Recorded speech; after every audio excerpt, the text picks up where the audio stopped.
Bonsoir à tous, c'est Nicolas. On se retrouve aujourd'hui pour la seconde preview de Commander 2017. J'espère que vous allez bien, moi personnellement ça va. Nous allons commencer la deuxième preview. Donc Nécromancien aligné pour commencer, pour 5 dans 1 noir, c'est une 3-2 lien de vie.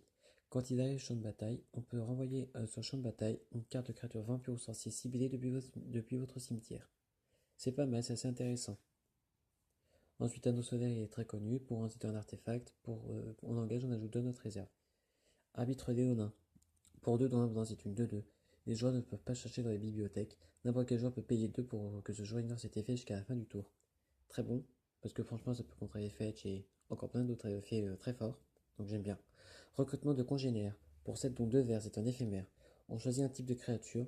Révélez les cartes du dessus de la bibliothèque jusqu'à ce que vous voyez X cartes de créature du type choisi, X étant le nombre de créatures de ce type que vous contrôlez.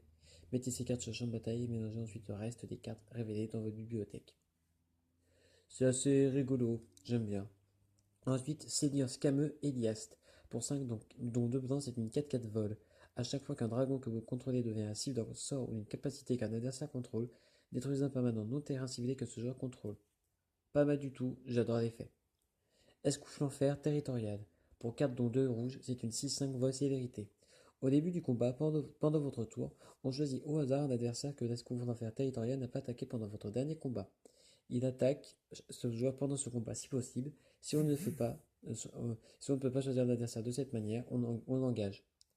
C'est sympa, mais c'est pas top non plus. Rescapé, pour 5 dont 2 blancs, un rituel. On choisit un permanent non-terrain que vous ne contrôlez pas, puis chaque autre joueur choisit un permanent non-terrain qu'il ne contrôle pas et qui n'a pas été choisi de cette manière. Détruisez tous les autres permanents non-terrain. C'est sympa, parce que là ça nous permet de faire de combat final, on peut dire. Ensuite, le fléau de l'ossuaire. Pour 4 dont 2 noirs, c'est une 4-3, vol. À chaque fois qu'un dragon que vous contrôlez meurt pendant que le fléau de l'ossuaire est dans votre cimetière, vous pouvez payer 2, dont un noir. Si on fait ainsi, on le renvoie sur le champ de bataille. Très intéressant. Identité fracturée pour 5 dont un blanc, un bleu. C'est un rituel. Exilé le permanent non terrain ciblé. Chaque joueur, autre que son contrôleur, crée un jeton qui en est une copie. C'est vraiment pas mal du tout. Taïgam, maître d'Ojutai. Je m'attendais vraiment pas à ce qu'elle soit éditée cette carte. Je vous le dis. Et enfin la Taïgam. Pour 4 dont un blanc, un bleu, c'est une 3-4, humain et moine, et les sorts éphémères de rituels et de dragons que vous contrôlez ne peuvent pas être contrecarrés par des sorts ou des capacités. C'est génial. À chaque fois que vous lancez un sort d'éphémère ou de rituel depuis votre main, si Taïgam a attaqué ce tour-ci, ce sera qu'il y a de rebond. Le rebond, rappelez-vous, on exige le sort au moment où il se résout, et au début de votre prochain entretien, on peut le lancer sans payer son coût de mana. Très fort. Ensuite, Ramos Dragon Machine. Très rigolo ce nom, en tout cas. Pour 6, c'est une 4-4 vol. À chaque fois que vous lancez un sort, on met un marqueur plus en plus sur Ramos Dragon Machine pour chaque couleur de ce sort. Très intéressant. Et on retire 5 marqueurs plus en plus de Ramos. On ajoute 10 mana à notre réserve, de chaque couleur, et on active cette capacité qu'une seule fois par tour. En gros, pour vous dire comme ça très rapidement, j'ai vu ça sur Magic Corporation, mais il y a un gars qui a fait signaler qu'on pouvait poser Progenitus directement après directement quoi. Et c'est vraiment. Et après on a directement gagné quoi. Ensuite le pivot du destin. Pour 5 dont 2 doigts, c'est un rituel. On choisit l'un. Détruisez toutes les créatures dragons ou non dragons. Au choix. C'est très sympa. C'est très ciblé mais c'est sympa. Fléau de Vadkas. Pour 5 dont 3 rouges, c'est une 4-4 vol. À chaque fois qu'il inflige. À chaque fois que lui ou qu'un autre dragon a un champ de bataille sous votre contrôle, il affiche X blessure à une cible créature au joueur. X étant le nombre de dragons que vous contrôlez. Vraiment pas mal. Et pour un rouge, il a gagné plusieurs jusqu'à la fin du tour. Très intéressant. Creuset du dragon esprit. Un terrain qui, pour un langage, on ajoute un mana incolore. Pour un langage, on met un marqueur stock sur le terrain. Et en langage, on retire X marqueur stock du creuset. On ajoute X mana de la combinaison du mana coloré de votre choix à votre réserve. Ne dépensez ce mana que pour lancer des sorts de dragon ou activer des capacités de dragon. Très intéressant. Havre du dragon esprit. Un terrain qu'on engage un mana à notre réserve. Ensuite, on ajoute un mana la couleur d'autre choix à notre réserve et on dépense que pour lancer un sort de créature dragon. Et pour 2, on engage, on la sacrifie. On envoie une carte de créature ciblée ou une carte de planeswalker Ugin depuis vos cimetières dans votre main.